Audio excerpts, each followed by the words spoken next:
suci Ramadan, sudah gak asing dong pastinya dengan kalimat berbukalah dengan yang manis.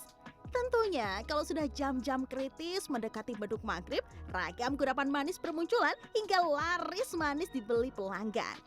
Tanpa terkecuali es pisang ijo, kuliner khas Makassar yang berbahan dasar pisang dan kemudian dibalut oleh kulit super lembut berwarna hijau ini kerap diserbu oleh para penikmatnya. Ya, emang kebetulan saya sering kesini sih. Ini juga udah termasuk langganan saya juga gitu. Apa sih dari tekstur si pisang hijaunya juga lembut gitu kan. Terus rasanya juga manis gitu. Pas lah buat saya gitu. Ratusan buah pisang raja yang sudah matang dimasukkan ke dalam wadah kemudian dikukus selama 45 sampai 60 menit. Sembari menanti pisang selesai dikukus, pemilik kedai es pisang ijo Sinona paralel menyiapkan fla bubur sumsum yang akan menjadi pemanis hidangan ini. Tepung maizena, susu, gula, garam, dan santan dimasukkan kemudian diaduk hingga merata dan mengental. Takarannya harus pas agar tidak menggumpal dan rasanya lebih nikmat.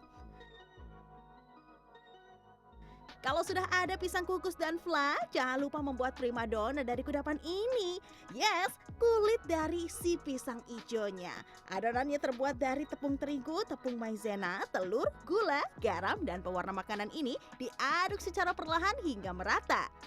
Adonannya siap, panaskan teflon atau wajan berbentuk bundar pipi dengan api sedang.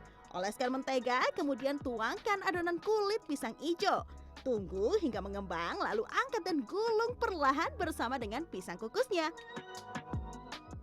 Ini apa sih Kak yang paling sulit dari proses yang ini?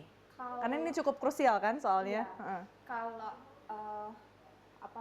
bikin ijo-ijo kayak gini adonannya, kalau kita kayak enceran itu nanti jadinya lengket. Terus kulitnya juga tipis, cepat rusak. Jadi pada saat digulung dia nggak akan semulus ini. Dia bisa pecah-pecah.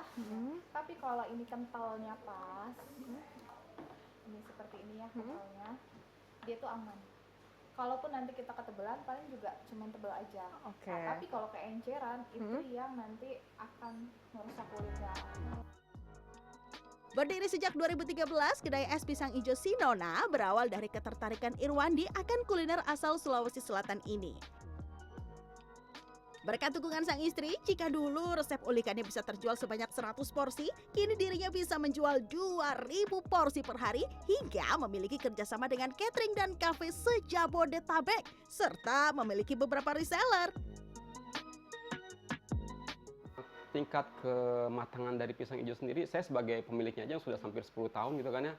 Kadang saya juga suka masih ada keliru gitu kan. Kadang makanya saya harus bilang sama istri saya, "Mah, ini sudah matang atau belum?" Atau kepada leadernya si pisang hijau nih, "Ini sudah matang apa belum?" Gitu. Jadi kita bertiga nih, "Oh ini udah Pak, ini belum." Kadang malah lebih pinter sekarang ini istri saya, karena kan memang dia setiap hari itu bantu produksi ya gitu kan, mengawasi operasional kita gitu.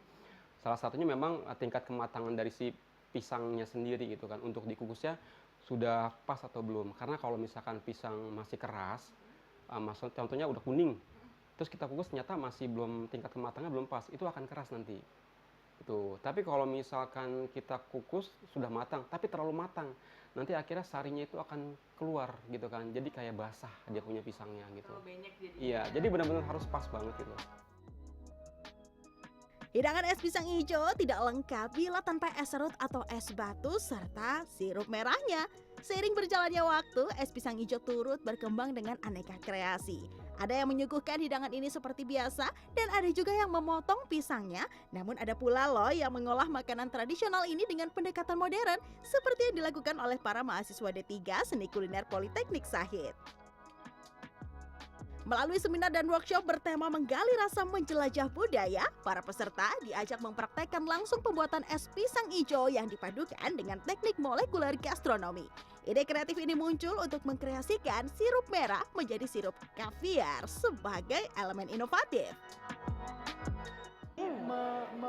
Merubah dari yang aslinya gitu Pak, tapi rasanya Tetap sama. Tetap Oke, sama. langsung kita coba eksperimennya ya Bu ya. Iya.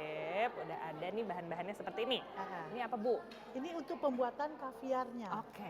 Kalau yang ini tadi kita nggak buat. Nggak apa-apa Bu, Oh, kita langsung mau oke. membuat ini kan si Iya. kaviar itu ya Bu Iya. ya. Berarti gimana Bu caranya? nih, Bu? Kaviarnya tadi kita campur dengan sodium Mm-mm. sama sodium laktat juga. Itu nanti kita masukkan ke dalam cairan yang sudah berisi sodium laktat. Nah, ini harus kita masukkan ke dalam Pipet. pipet atau lalu kita teteskan. Nah,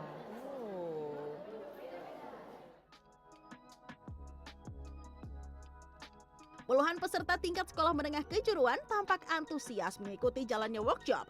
Cairan kimia yang membuat sirup mengental dan menggumpal dipastikan aman dikonsumsi dan sudah diteliti oleh tim penguji. Memang kami di kampus itu ada menerapkan kurikulum OBE, jadi mereka ujian itu tidak harus ada di kelas, jadi merupakan kegiatan praktek. Nanti dari hasil kegiatan praktek, kegiatan seminar, itu nanti diberikan nilai oleh dosen pengampu yang nanti akan hasilnya ada di kartu hasil studi mahasiswa. Berarti ini kolektif ya Pak, artinya Iya. kelompok banget gitu ya? Kelompok banget dan kolaborasi mata kuliah. Jadi gimana? Cukup menggugah selera ya? Mau beli ataupun mau buat sendiri, pastikan ya es pisang hijau dinikmati setelah azan maghrib berkumandang nanti bagi yang berpuasa. Clarissa Aradia, Warsa Yoga Aris Pratama, Jakarta.